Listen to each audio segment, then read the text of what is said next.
meus queridos alunos do terceiro ano do Centro Educacional Santos Dumont. Aqui é o professor Luiz Cordeiro e novamente aí na nossa aula de hoje falar sobre o solo e os seres vivos aí na nossa aula de ciências, tá bom? A partir da página 212, tá? A gente já falou sobre muita coisa de ciências. Volto a repetir, falamos primeiramente sobre a questão do espaço, né, astronomia, os satélites, enfim. E agora a gente está em solo, né, falando sobre as rochas, a gente está no nosso capítulo 2. Então a gente vai aí para a nossa página 210, tá bom? Do nosso livro de ciências, e de cara a gente já tem uma imagem, tá? Vamos lá, vamos dar uma olhada nessa imagem. Veja a imagem a seguir. Número 1, a gente tem duas questões, tá bom? Identifique os seres vivos na imagem acima. E aí, o professor tá vendo 1, 2, 3, 4. Não vou ficar falando, né? Não vou ficar dando resposta dessa vez. O professor tem essa mania, né? Já perceberam? De, né? Sem querer dar respostas. Mas é sem querer, tá bom? Número 2. Comente com os colegas. Não comente com os colegas. Comente com o professor, tá bom? Pega o caderno e coloca segunda questão, piriri, parará, pororó, tá bom? Comenta com o professor, tá? Comente com o professor a interação de cada ser vivo com o solo na imagem acima. Qual é a relação que esse ser humano aí tem com o solo, tá bom? Se o nosso capítulo tá falando sobre solo, logo o tema principal é isso, né, minha gente? Vamos falar qual é essa interação que os seres humanos, os seres vivos tem com o solo, tá? A gente tem um texto no final da 211 que diz o seguinte: os seres vivos podem se relacionar com o solo de diferentes maneiras. Alguns seres vivos utilizam o solo para obter alimento ou como abrigo. Outros se fixam no solo e dele absorvem água e nutrientes. E há também os seres vivos que constroem abrigos sobre o solo, né? Olha só como o solo é importante para os seres vivos. Continuando, muitas dessas relações são essenciais para a conservação e a qualidade do solo. Veja a seguir. Agora, na nossa página 212, a gente continua o texto, tá bom? A cobertura vegetal, por exemplo, protege o solo da ação das chuvas e dos ventos. Já a presença de alguns animais, como as minhocas, auxilia a entrada de ar e de água no interior do solo, tá bom? A gente tem uma imagem ao lado, que, né, para algumas pessoas aí é uma coisa nojenta, mas é a minhoca, né? A minhoca é um ser vivo e faz aí geralmente a manutenção do solo, né? Bom, tem até uma breve descrição sobre a imagem. Minhocas no solo. Esses animais também auxiliam na nutrição do solo por meio da produção de humus, tá bom? E o que é humus? Lá no finalzinho da página, a gente tem uma definição do que é: material liberado no solo pelas minhocas após a digestão de restos de seres vivos presentes nele. Resumindo, cocô de minhoca, tá bom? Temos uma outra imagem que diz o seguinte, na verdade, continuando o texto, tá? O ser humano pode utilizar o solo para cultivar plantas e criar animais, para a alimentação, realizar construções, extrair minérios e matéria-prima para a fabricação de diversos produtos, entre outras atividades. Aí a nossa legenda para a imagem diz o seguinte: indígenas confeccionando linha com algodão cultivado para confeccionar ornamentos na aldeia, eu acho que é Piulaga, no Mato Grosso, lá em 2013, tá bom? Bom, temos mais um texto que faz uma ligação, um linkzinho lá com o componente da história, né? Com a matéria da história, fica ciências e história. No final da 212, ele diz o seguinte: solo, fonte de riquezas. Solo, vírgula, fonte de riquezas. Lembra? Quando a gente estudou sobre vírgula, o solo está sendo definido, né? Ele está ganhando uma característica por conta da vírgula. Solo, vírgula, fonte de riqueza. O que o solo é? Mas aí eu já estou emendando ciências, história e língua portuguesa. Então vamos esquecer isso aí por enquanto, tá bom? Ciências e história.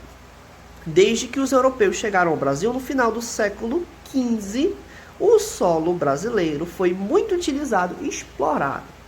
Criação de animais, cultivo de cana-de-açúcar e exploração de pedras preciosas como o diamante e o ouro foram algumas das atividades desenvolvidas no Brasil entre os séculos XV e XVIII, tá bom? Olha só, os algarismos romanos aparecendo aqui, tá bom? No texto, né? Pode parecer estranho, a gente ainda vai chegar lá, mas é entre os séculos XV e XVIII, tá bom? Essa é uma informação muito importante que a gente vai ver mais à frente lá no conteúdo de história, tá bom? Então vamos continuar. Na 203 a gente tem atividades. Respondam a atividade, não sei se o professor precisa fazer um comentário sobre elas. Precisa sim, tá bom? Na primeira questão, vocês vão analisar essas afirmações e vão definir se elas são verdadeiras ou falsas. E aí, vocês sabem que essas atividades exigem que vocês coloquem o V para verdadeiro e o F para falso, tá bom? Mas a primeira questão, ela não envolve somente você colocar verdadeiro ou falso, não, tá bom? Lá no finalzinho da primeira questão, a gente tem o seguinte enunciado. Agora, no caderno, reescreva as afirmativas que contêm informações falsas, corrigindo-as. Então, aquela frase ali está errada, você colocou falso, você vai reescrever colocando-a como se fosse verdadeira, né? Vamos lá para a nossa segunda questão, tá bom? Você vai corrigir, não esquece de corrigir essa frase, tá bom? Colocando a parte verdadeira da informação, tá bom? Segunda questão, ligue cada imagem à relação com o solo que ela melhor representa. Então, a gente tem 3 situações, tá bom? Vocês vão ligar e definir se cada uma delas faz o seguinte. A primeira, fixação e absorção de nutrientes. Quem é que faz isso nessas imagens aí, né? Qual é a interação com o solo que está acontecendo aí, de acordo com essa informação? A segunda é abrigo. Essa acho que é a mais fácil que tem, porque já está bem na nossa cara, tá bom? E a outra é obtenção de alimento, também não é difícil. Então, essa atividade aqui, essa questão tá bem fácil, tá bom? Para vocês. Próxima página, 214, a gente vai para nossa terceira questão, que diz o seguinte. A impermeabilização do solo ocorre quando ele perde a capacidade de absorver água. Isso é observado principalmente nas áreas urbanas e tem algumas consequências, como a citada na manchete abaixo, né? Tá aqui embaixo. Impermeabilização do solo aumenta risco de enchentes, diz pesquisador. E aqui embaixo tem a informação de onde foi, né, acessada essa notícia, né, essa manchete. Letra A, sublinhe na manchete a consequência da impermeabilização do solo. Não tá difícil, porque tá dizendo que a impermeabilização do solo, piriri, parará, pororó. Tudo bem? Interpretação de texto. É só a gente prestar atenção, tá bom? Letra B. Como a impermeabilização do solo pode ser relacionada com a ocorrência de enchentes? E aí a gente tem que prestar atenção, tá bom? Vamos lá. Letra C. Assinale o ambiente no qual a água é mais facilmente absorvida pelo solo. Será que é lá na natureza ou é aqui na cidade, né? Uau, meu Deus, que coisa difícil da gente, né, saber. Vamos lá, letra D. Assinale outro fator que pode ser relacionado à ocorrência de enchentes nas grandes cidades. E a gente tem 3 opções. Qual delas é? Eu sei, mas vocês precisam saber, né? Não tá difícil também, meus queridos. E agora a gente vai para 215, que não é atividade, mas já é uma outra questão aí, né? Outro tema que fala sobre o solo. São as características do solo, tá bom? Vamos lá, 215.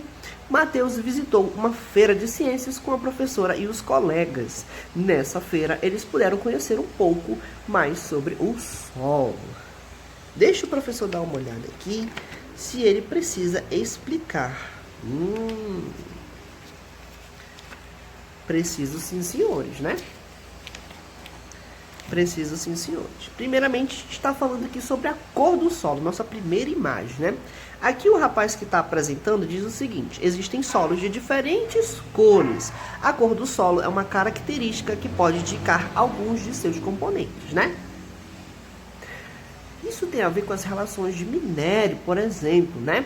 A gente sabe que não é em todo lugar que a gente vai encontrar um tipo de solo, né? Quando a gente está na estrada, geralmente a gente vê aquele barro ali que ele é bem avermelhado, né? E de repente a gente vai para um lugar onde o barro parece que ele é amarelo, né? E de repente a gente está numa praia e aquela areia ali não tem aquela cor, né, característica do barro, porque a gente está num solo diferente. Características do solo, né? Aqui está dizendo que os solos, eles têm diferentes cores. Tudo bem? Não está difícil? O solo é formado por diferentes partículas como areia, argila, calcário e matéria orgânica. A quantidade dessas partículas interfere na cor do solo, e aqui o professor já falou isso para vocês. A gente está falando sobre a areia e aqui a gente está falando sobre a argila, né, minha gente? Então, vamos para a nossa próxima questão, mas prestem atenção, façam a leitura mais detalhadamente, mais com jeitinho, mais com calminha, tá bom? Página 216, também nós temos outra representação do solo, quando a gente está falando do calcário e quando a gente está falando da matéria orgânica, que geralmente a gente encontra nas florestas, né? Textura do solo, eles saíram lá da cor e foram para a textura do solo, tá bom? E a moça está explicando o seguinte: as partículas de areia e de argila que formam o solo possuem diferentes tamanhos. Assim, dependendo da quantidade dessas partículas, o solo apresenta texturas diferentes. Como assim, professor? É o que está aqui no nosso livro. A gente tem argila e a gente tem a areia, que mostra que as partículas são diferentes, tá bom? Próxima página, página 217. Nós temos a porosidade do solo e nós também temos a permeabilidade do solo. Façam a leitura, porque senão o professor vai ficar com um vídeo muito grande, tá bom? E eu não vou poder postar o vídeo, porque ele não pode ficar muito grande. Ignorem essa ciência na prática da página 218 e 219. A gente vai ter o nosso momento para fazer experimento na escola, tá bom? Quando a gente voltar presencialmente, não se preocupem que a gente vai fazer experimento sim, tá bom? Então, a partir daqui, a gente vai ter uma atividade na página 220. O professor também não vai fazer a leitura, tá bom?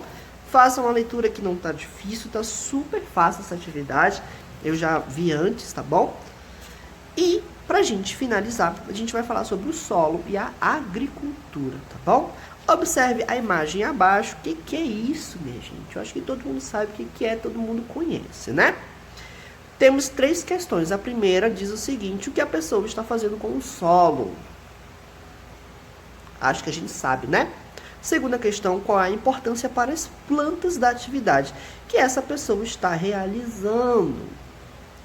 Responde no caderno, tá bom? Terceira questão: qual é a relação entre o solo, as plantas e os animais, como o ser humano apresentada na imagem? E aí, minha gente, vamos colocar tudo isso no caderno, tá bom?